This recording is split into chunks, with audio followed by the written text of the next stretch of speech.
right. I want you to notice verse 8 of 1 Peter 5. It says, "Be sober, be vigilant, because your adversary, the devil, as a roaring lion, walketh about, seeking whom he may devour." And if we were to go through this chapter, and if you look at the context of it, you'll see very clearly that Peter is talking to saved people here. He's telling them to cast all your care upon him, for he careth for you. And he's telling Christians, he's telling saved people to be sober, to be vigilant. Why? So you don't get devoured. Because it's possible that even if you're saved, that Satan can get you, and obviously he's not going to get your soul, you're not going to go to hell, but Satan literally, even if you're saved here today, he could devour you, basically making you ineffective as a Christian. You're not going to be getting anybody saved. You're not going to be doing anything for God. He can ruin your testimony. He can ruin your life. And, and I'm thankful our souls are secure, but that doesn't mean our testimony is secure. It doesn't mean our life is secure and, just rewards in heaven. Those things are not secure for us as a Christian. So we've always got to be watching. We've always got to be sober. We've got to be vigilant in all these things. We've got to resist him. He says, "Whom resist steadfast in the faith, knowing the same afflictions are accomplished in your brethren that are in the world." Now, having said all that, I think it's pretty clear. I don't think I need to spend a whole lot of time exegeting 1 Peter chapter 5, but will we all agree that it's possible that Satan can devour a Christian? Meaning, not that he's going to get their soul and they're going to go to hell, but meaning he can ruin their life. He can ruin their testimony, make them ineffective for the cause of Christ. I think we all would agree with that. Now, so here's the thing. Why are we so surprised when it actually happens? Why? Because I'm saddened by how many people these days use the fact that, they're heroes in the faith, that some preacher or pastor that they had, that they fell, they use that as an excuse to walk away from the things of God or to declare Christianity false and fake. But the truth is, if you see that happen, it doesn't prove Christianity fake, because Christianity never said people are never going to fall. In fact, it said, be very careful, Satan's going to try to devour you. Satan's walking about seeking whom he may devour. And so when we see people fall, we should just understand, man, that's another victim of Satan right there. Now, I'm not preaching on how to keep from getting devoured. I've preached sermons before on whom he may devour, because I don't think Satan can just get anyone. I think we open up doors, we give him opportunities, we can give place to the devil. If we get involved in certain sin, those things are going to happen. But either way, Satan is often successful in his mission to devour people. And the sad reality for us Christians is that, let's just mark it down and get it in our head. I'm not trying to get you all to be pessimists and doom and gloomy tonight, but we are going to see good people fall. And while Satan can never get the soul, he can definitely ruin the life and testimony. And you know what? God may even let them be destroyed physically. Because we see in 1 Corinthians 5:5, he says, talking about the man who had his father's wife, to deliver such a one unto Satan for the destruction of the flesh, that the spirit may be saved in the day of the Lord Jesus. And if I wanted to, I could get up here tonight and I could start telling stories and talking about, examples of people that I've seen Satan devour. And I know a lot of the war stories that I've heard other preachers tell, and I know even ones from my own personal life, things I've seen. And lately, I think it's hitting 10 years as a pastor, I've been feeling like an old preacher for the last week too. And I've been thinking a lot about just all the things I've seen. And I was sitting up here thinking too, I think next month, it'll be next month when officially I've been in the ministry with some kind of title or position for 21 years. It's like 20 years.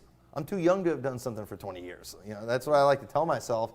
But either way, I'm feeling like that old preacher today, and I don't even need my Bible anymore. I'm just going to get up and tell you all what I know and go stroll down memory lane and all. I could do that in this sermon. I'm not going to do that. I'm going to try to preach the Bible. But it is a very painful thing to see people that you thought were godly or that you looked up to fall.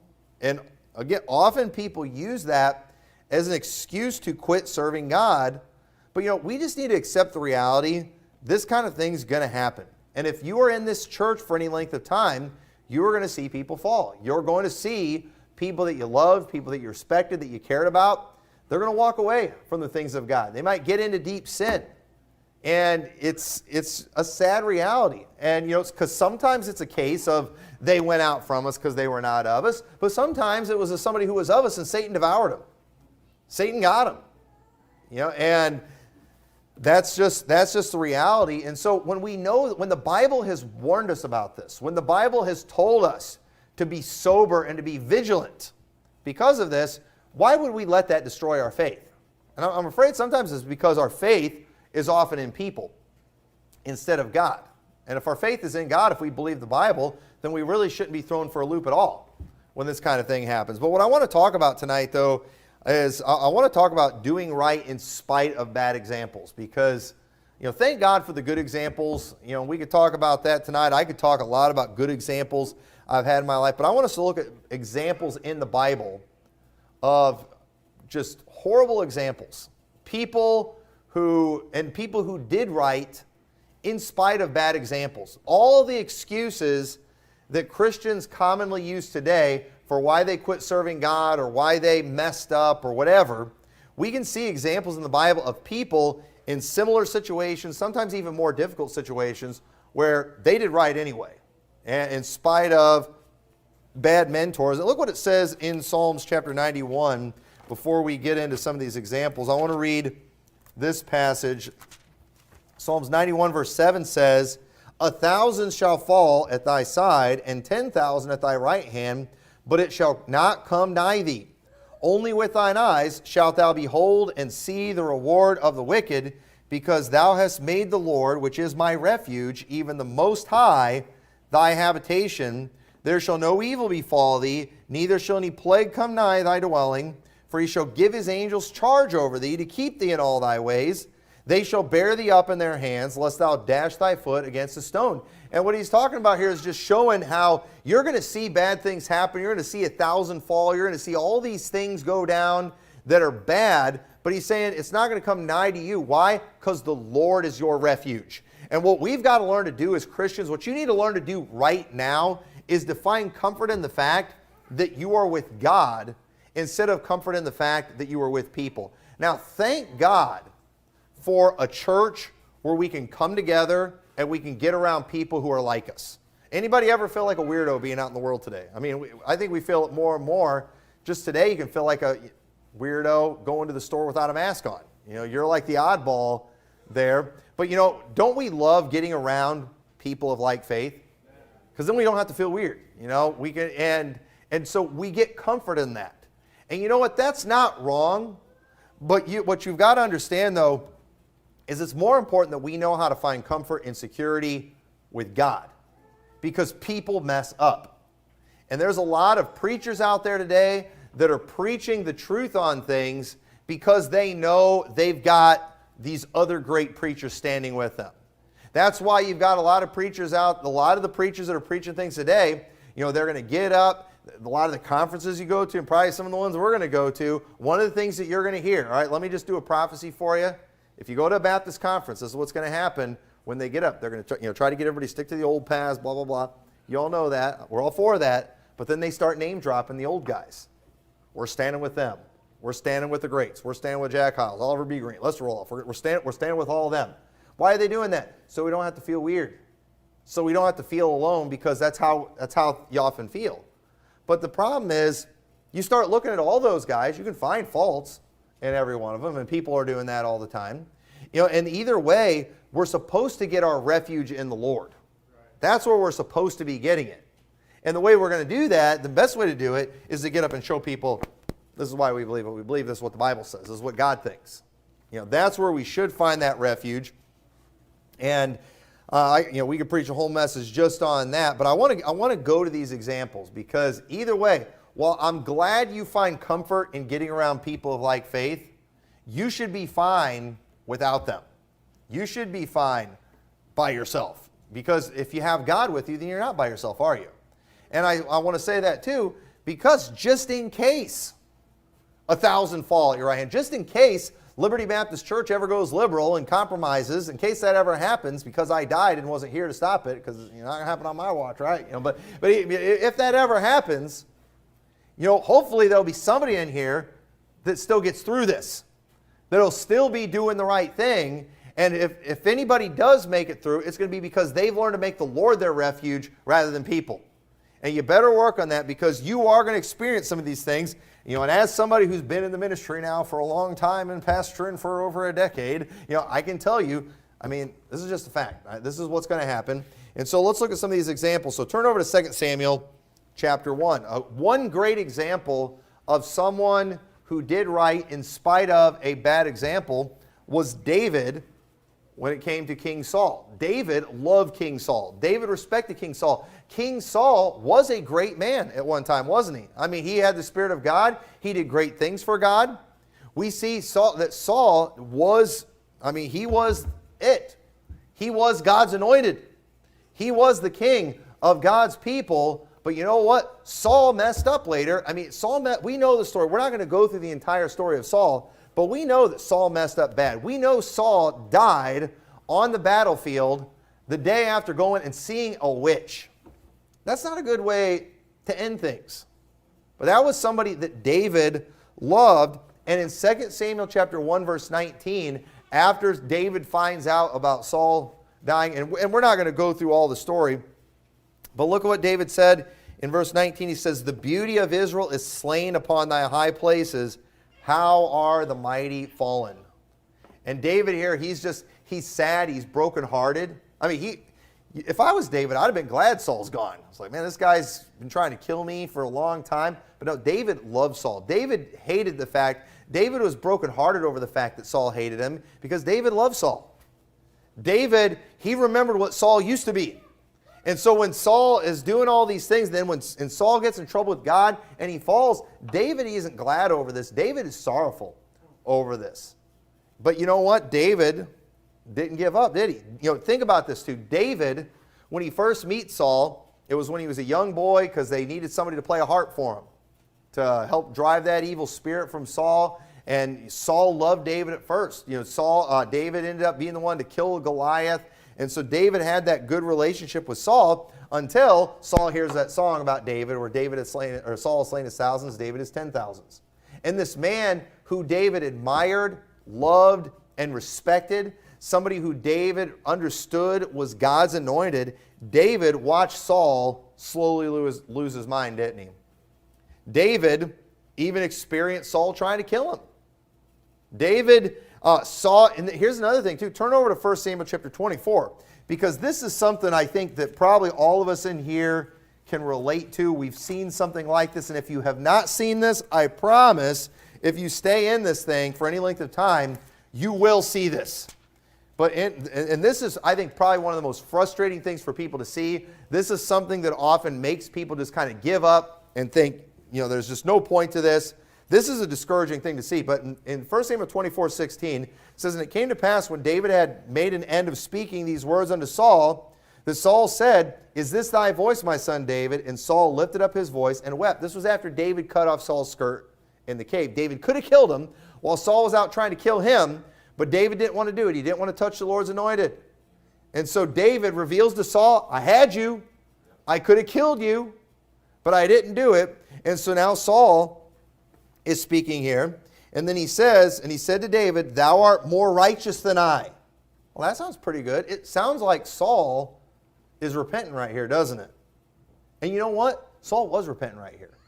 Okay? I believe Saul was telling the truth here. Saul was truly sorry for what he had done. "For thou hast rewarded me good, whereas I have rewarded thee evil."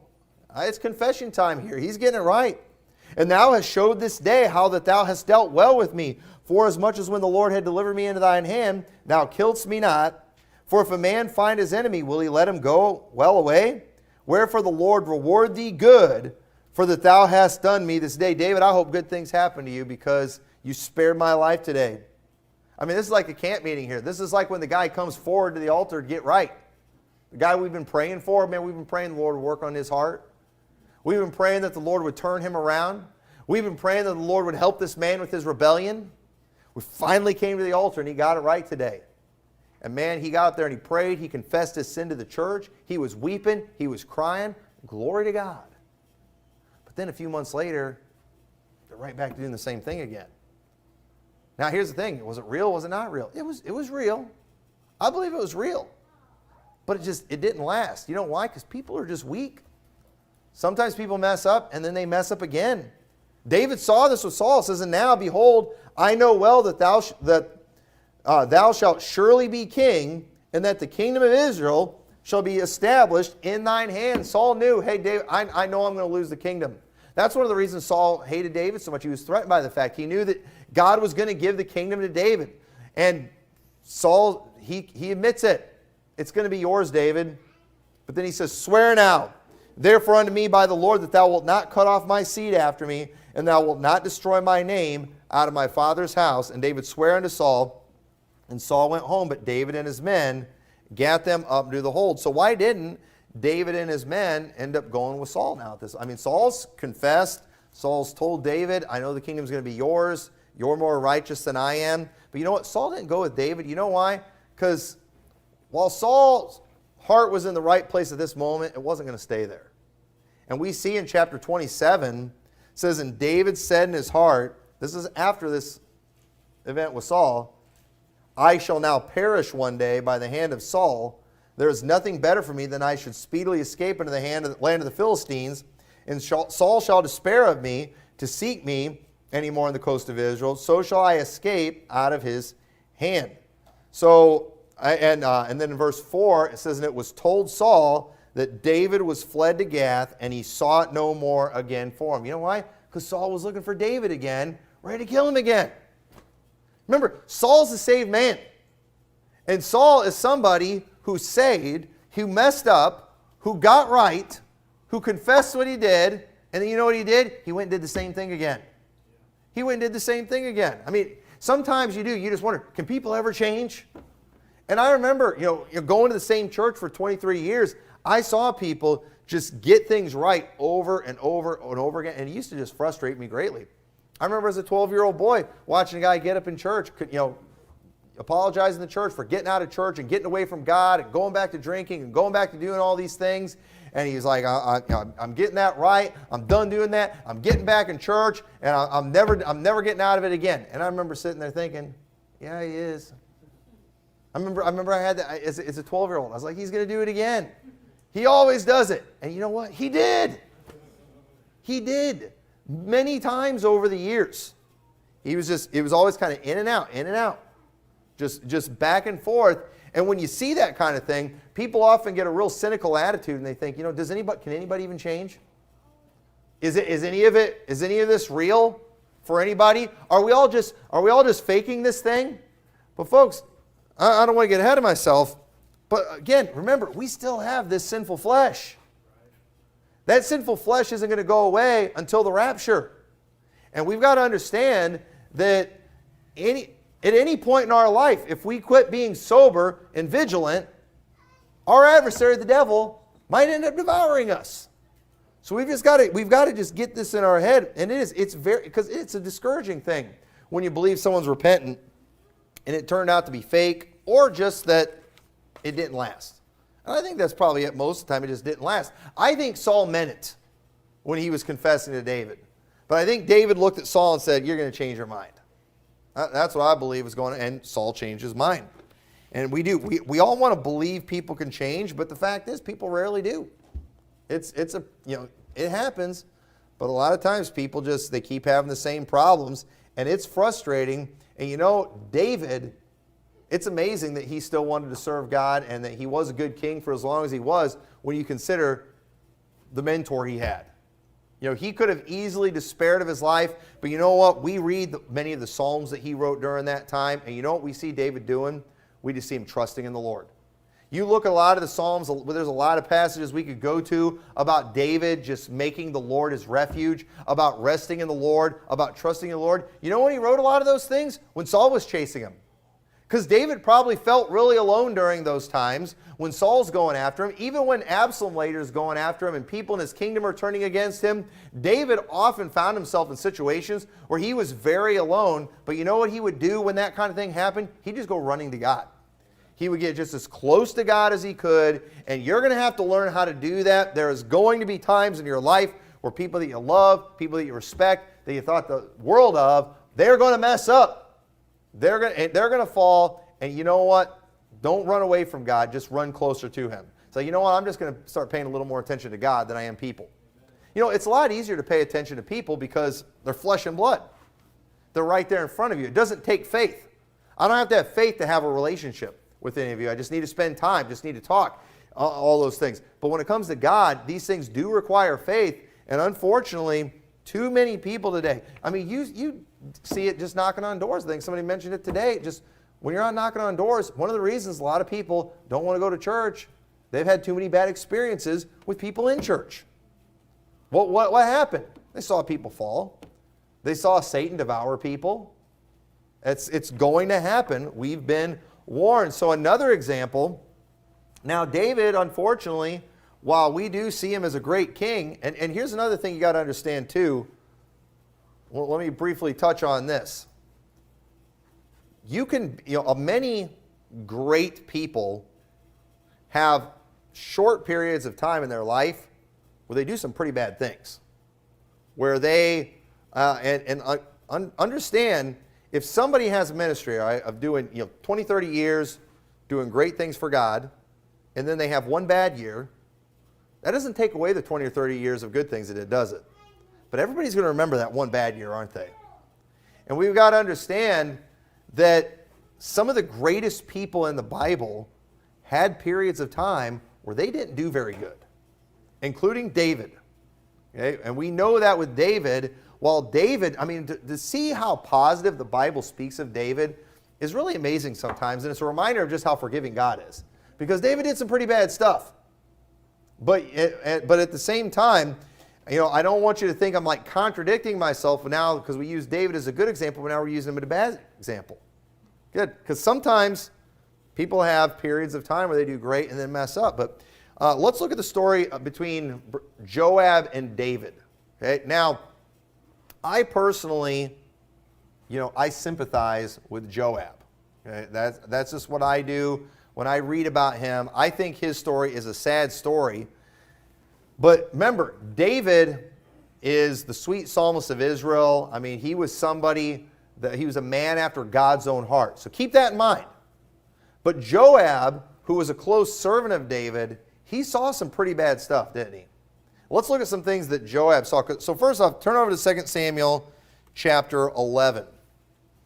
Now, this is after David has committed that sin with Bathsheba, after he finds out she's pregnant. David decides, all right, I've got to do something to cover up my sin that I've done. I'm going to get Uriah drunk. And it says in 2 Samuel 11:14, and it came to pass in the morning that David wrote a letter to Joab and sent it by the hand of Uriah, because Uriah didn't do what David wanted him to do when he got drunk. And so he sends Uriah with a letter that's written to Joab. And Uriah is carrying it. And it says, and he wrote in the letter saying, set ye Uriah in the forefront of the hottest battle, and retire ye from him, that he may be smitten and die. Now let's, all right, I'm going to get everybody on my side with Joab tonight, all right? So think about Joab. He was one of David's mighty men. Joab is just a loyal follower of David. It's his job to listen to the king. Joab gets this note saying, do a dumb battle plan to get Uriah killed. And you know what? Joab did it. Joab did what David told him to do. This was a very bad thing, but it was what David told him to do. And you know what? God didn't credit Joab for it. He credited David for it. Okay? So now, think about that in Joab's mind. You're going to remember that. This is my king. This is what he did. And I don't know how much Joab knew, because he was involved too in a lot of things with David about Bathsheba and everything. I don't know how much Joab knew, but everybody found out about that sin with Bathsheba.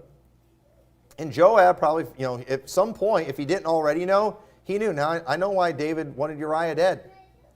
He was trying to hide something. This was very wicked. Turn over to 2 Samuel chapter 24.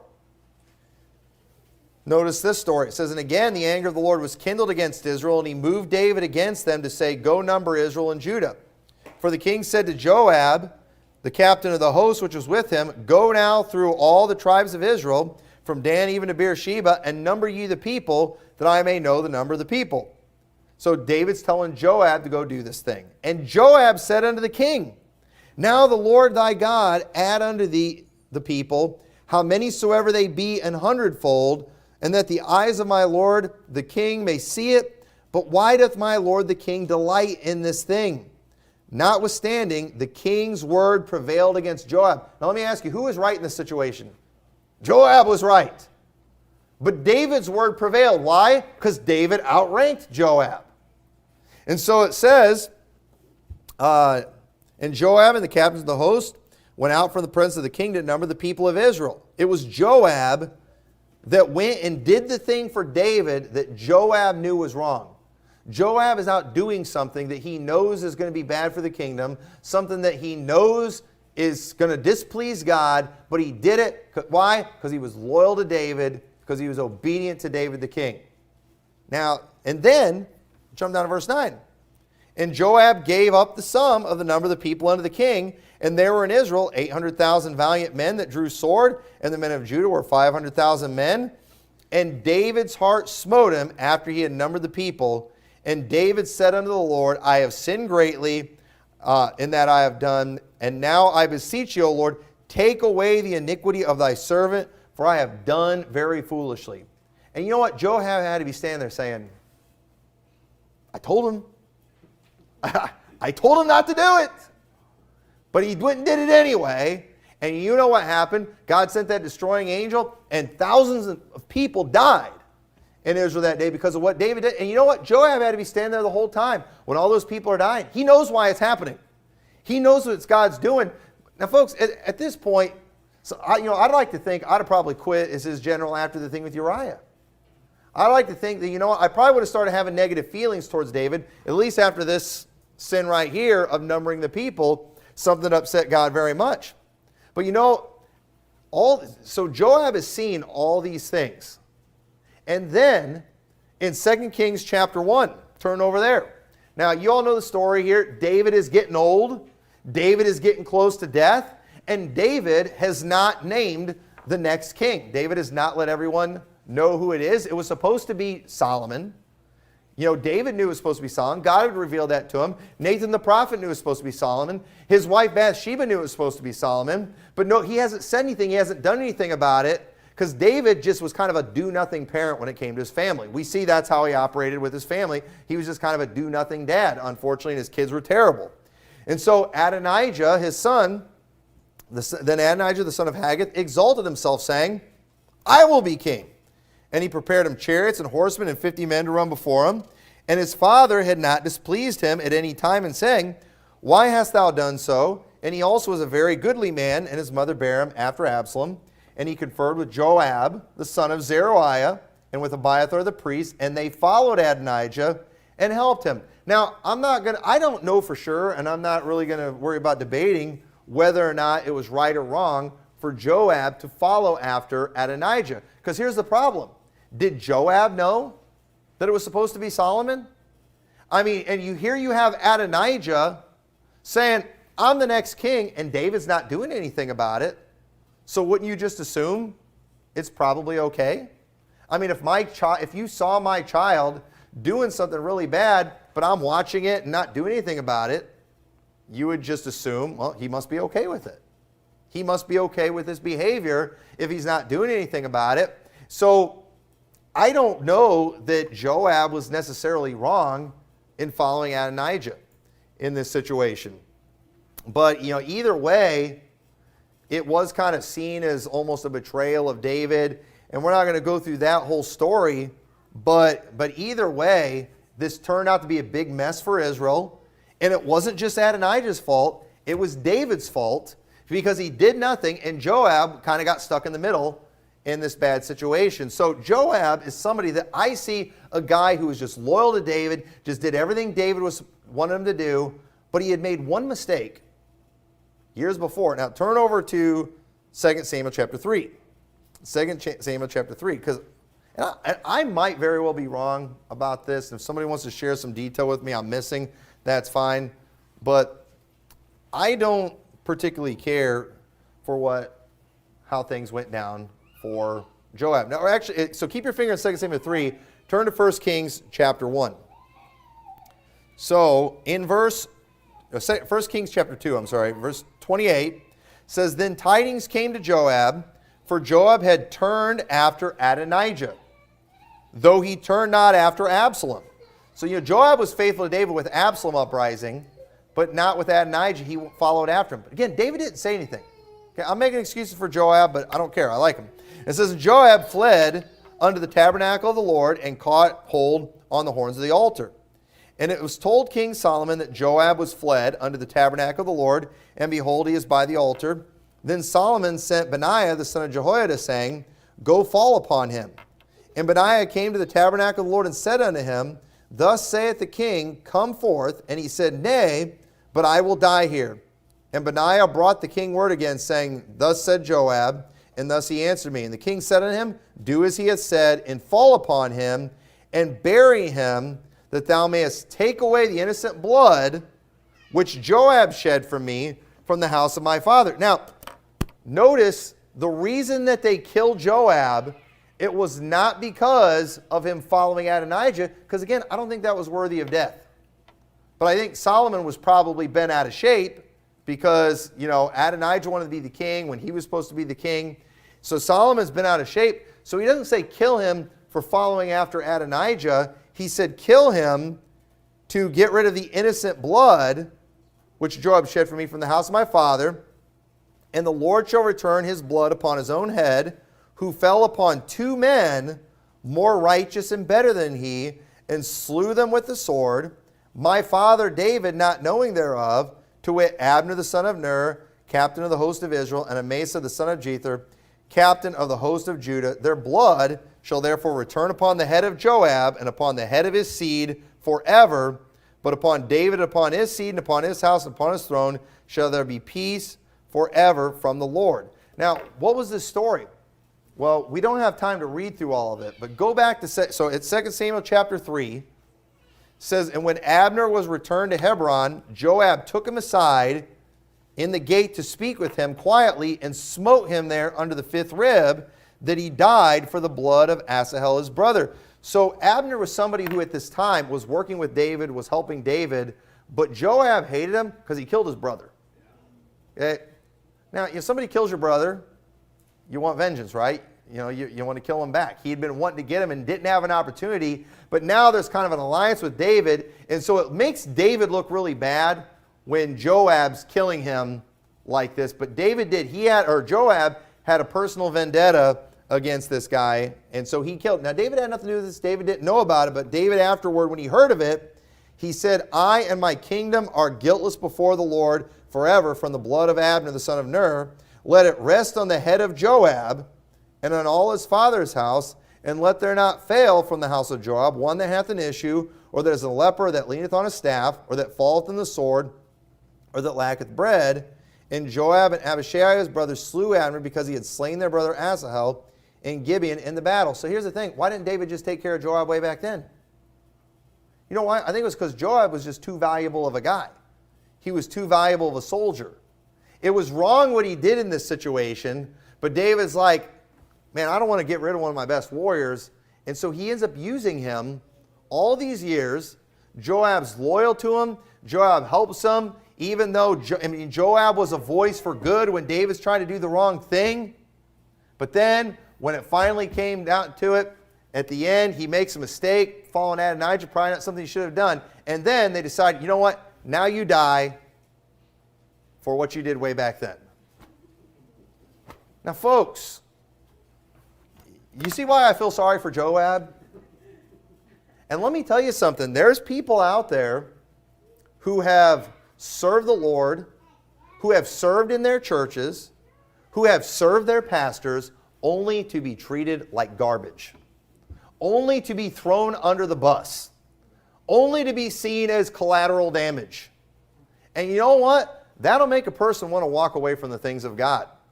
People have been through things like that, but you know what? You've got to just do the right thing anyway. And it's going to happen. It's going to happen where people turn on you. And that often happens too, where things happen in the church. There's some kind of terrible thing that takes place, and often everybody ends up siding with the pastor. We talked about a while back when you have abuse victims in the church. Often people think, it was just some kid that got abused. We don't want to lose our pastor. And so what do? They throw the kid under the bus. Oh, they're just trying to get money from the church. They're just trying to get whatever. Who cares about them? Let's get rid of them. Let's get them out of the church. And we wonder why people like that end up turning on the church. We wonder why people like that walk away from the things of God. And you know what? I wish I could stand here today and tell you, if you serve the Lord, if you do the right thing, you're never going to suffer in a church. But folks, I can't promise you that. It's happened to too many people. You know why? Because people mess up.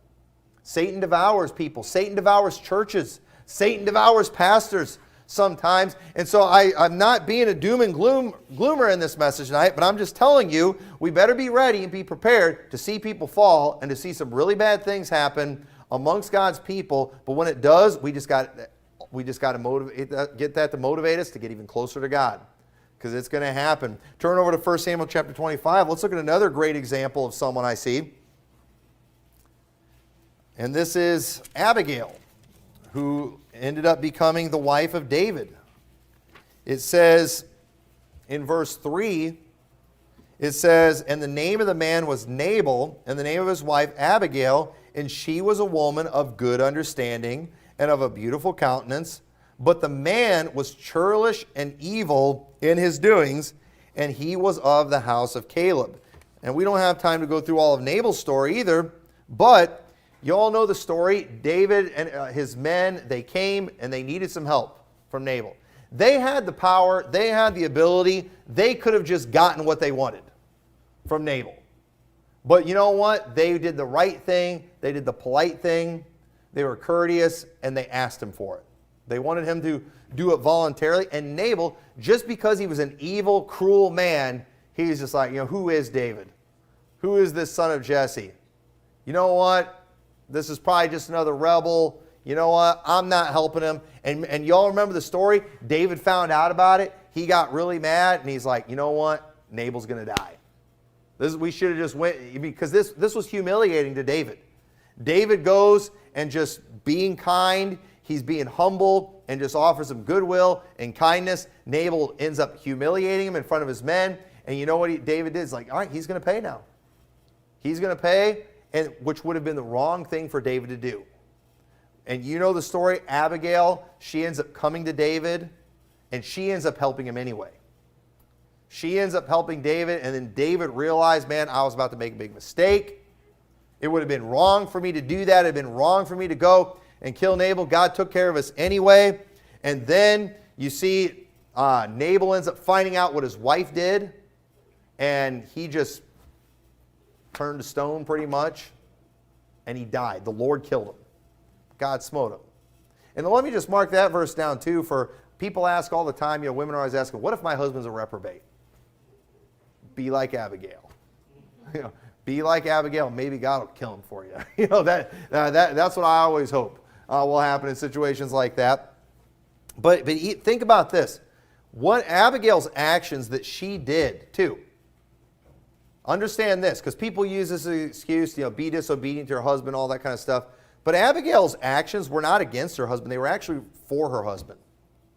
Because if she's a woman of beautiful countenance, and when the men are coming, they're probably going to leave her and kill her husband. So that's to her benefit, when you stop and think about it. But she didn't do that. Her going to David, approaching David and helping them, saved her husband's life. You know what that was called? That was called doing the right thing. She just did the right thing. Do the right thing. No matter who you're married to. And you know what God did? God killed her husband, and God gave her a better husband. She ended up marrying David. She had kids by David. And it can be a very difficult thing when someone who is your authority is doing wrong. But you know what? All you can do is just make sure you're doing what you can do that's right. Unfortunately, we can't help what people in authority over us are doing. I wish, we could do a little more about what Pritzker's doing in our state with all the abortions and things. Sometimes we just don't have the power to do it. We can do the right thing. We can speak the truth about abortion. We can make sure we don't get an abortion. We can try to talk some people out of that kind of thing. We can't always help what our leaders are doing, but we can do the right thing. We can't just use the fact that our government's evil as an excuse to just throw up our hands and then us quit doing good. No, we can keep doing good. And and it's a lot harder when it's closer to you, if it's right in your home, if you're a child and you have evil parents, or if you're a wife and you have an evil husband, or vice versa, that is a really hard thing to do. But you know what you can do? Even though you're in a situation like that, you can still do the right thing. You can do the right thing, and you can pray that God deals with whoever it is that's in your authority and gets them right.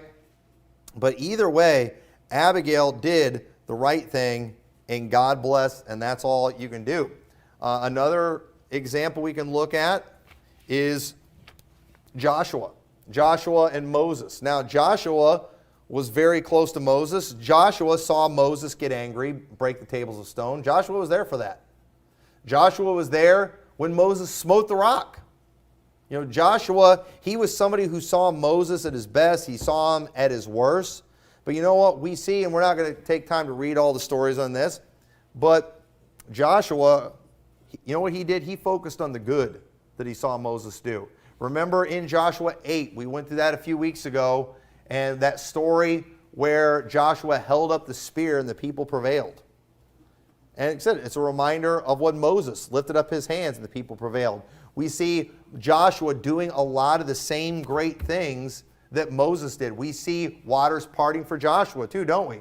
We saw battles won under Moses. We saw even more with Joshua. I mean, the miracles that took place with Moses were many, but the miracles that took place with Joshua were even better. And you know what we don't see with Joshua? We don't see Joshua doing any of the bad things that Moses did. We don't see Joshua really doing any bad things except maybe being a little dramatic when they lost that one battle and God had to tell him to get up, act like a man pretty much. That's about it with Joshua. And we see so many of the good things that we saw with Moses. We see that with Joshua and then some. But you know we don't see the bad things. Now most of the time, whenever you see bad things in a leader, their follower, you see it, times 5. That's how it usually goes. Like people said this a lot, and it's true. But what you do in moderation as a parent, your children will probably do in excess. That's true many times. Thank God it's not always the case, but that often is a very true thing. But the thing is, it doesn't have to be that way. You don't have to do the bad things. If somebody that you've had as a mentor in your life or a hero in your life that has been a good influence, that's been good inspiration, you know what you're able to do? You're able to take the good and leave out the bad. You can do that. And you know what? There's a lot of great people from the past, some of the great preachers from the past that, yes, there's some bad stories out there that everybody likes to talk about, but I think it's okay for us to just focus on the good. Let's look at some of the good things. Let's look at the good things that they did. But at the end of the day, too, it's not all about them either, is it? But I think especially when it comes to people in your life, you've got to learn to do that, and Joshua did that. Even though we had some bad examples, we don't see Joshua following any of those things. Any bad thing we see with Moses, and we see a few bad things with Moses, we don't see it with Joshua. But we do see many of the good things that we saw with Moses, we see them amplified with Joshua, and I think that's a good lesson for all of us that we can do that. And we could go on with examples, but how about Jesus' disciples? They saw Judas betray Jesus. I mean, think about how they felt. 3 years they walked around with that man. 3 years they worked with that guy, only to find out he betrayed Jesus for 30 pieces of silver and then went out and hung himself. You don't think the disciples ever thought about that every now and then? I'm sure that came up in their mind. There's a lot of people out there that have had pastors that have done horrible things and then went out and killed themselves. I know of several pastors who have committed suicide, and most of them, one I know of, he was on some medication, I think just made him crazy, but most of the ones I know about got busted in some kind of scandal, and then they went and killed themselves. I've known of a couple preachers too who got busted in scandals and then just conveniently went and died. And I think it was just, got to him physically, or maybe God killed him. But either way, either way, to see something like that, that's got to be tough on people who followed them, people who respected them. To have that in their memory and I know we all consider ourselves followers of Christ and not followers of men, but that would be a tough pill for any of us to swallow. Well, the disciples had to do all of that with Judas. I mean, think about this too. We see them with Peter. Peter denied Christ 3 times. But yet, it's just 50 days later, at the Feast of Pentecost, they're standing with Peter while he's preaching and seeing a great multitude of people saved. You know what they did? They got over it. They got past it. You know what they did? They let the guy make a mistake. You know we're allowed to do that? We're allowed to let people make a mistake. Okay, no, we're not justifying it. We're not condoning it. But we can allow somebody to have a little bit of baggage. I'm not talking about a pervert, a molester, and things like that. I'm not talking about somebody who committed some sin that's worthy of death. I'm not saying that. I'm not saying we should ever cover up for some kind of perversion in the church. But at the same time, sometimes we get kind of nitpicky with people, don't we? And we just need to understand that Satan wants to get people. And remember what Jesus told Peter? Remember what he said? He said, Satan hath desired to have you, that he may sift you as wheat. But he said, I have prayed for thee, that thy strength would fail not. And Peter, he messed up, but he had Satan going after him. And we need to just understand that right now, that Satan is looking to see whom he may devour. Satan wants to get the people in this church. Satan wants to get the people in your life that you love and that you look up to. And you got to understand, there's going to be times he is going to succeed. When he succeeds, I believe it's because if Satan gets me tomorrow, I don't believe it will be just because I'm just an innocent victim of Satan. If Satan gets me tomorrow, it's probably because I started messing with something. I started doing something I shouldn't have done, and Satan got me. That doesn't take away the good that I did before. That was bad. I mean, you all should be sad about that, but you should also understand that kind of thing's going to happen, and you got to keep going forward for God. You've got to keep doing the right thing. And I think Hebrews 12:1 and 2 says it best. It says, wherefore, seeing we are also compassed about with so great a cloud of witnesses. Who's that cloud of witnesses? That's those people in Hebrews chapter 11, all those greats that we saw. All these people who showed great faith. While we've got some bad witnesses out there, we've got some good witnesses out there too. We've got some people that have proved faithfulness. We've got people that have proved themselves. They love the Lord. And we have those witnesses. So he says, let us lay aside every weight and the sin which does so easily beset us, and let us run with patience the race that is set before us, looking unto Jesus, the author and finisher of our faith. You know what? You know why some people get destroyed? Because Jesus is not the author and finisher of their faith. It's some preacher. It's some other Christian. It's somebody in the church. They're the author and finisher of their faith. And when they mess up, they're done. But you know what? While we can all tell stories of failures in the church, when it comes to Jesus, it says, who for the joy that was set before him endured the cross. Some of us, we can't even endure being a Baptist, which isn't that hard. Jesus endured the cross, despising the shame, and is set down at the right hand of the throne of God. So while we've all got bad examples that we could all talk about and use as excuse, we've got a really good example that we're supposed to be looking at, and that's Jesus Christ. And said, I say all this because, and I haven't done anything that I'm trying to prep you all for. All right, I'm not in trouble. I don't know anybody that's about to get in trouble, especially in this church. I don't know of anybody that we're about to find out a bunch of stuff on. I got nothing, but this is just something I've been seeing so many people out there talking about walking away from church, walking away from the things of God because of something somebody did. And as I got to thinking about that, I was like, you know what? That could be any of us. That could happen at any time, and so we've just got to make sure we get our priorities right in these things and focus on Jesus. So let's pray. Dear Lord, I pray this message was a help. I pray you'll, Lord, put a hedge of protection around the church, around the people in this church, and I pray you'll help us to stay in it. And I pray you'll protect us from Satan, help us to always remember that he's more powerful than we are, but he's not more powerful than you. And so I pray that we will stay as close to you as we possibly can. In your name we pray. Amen.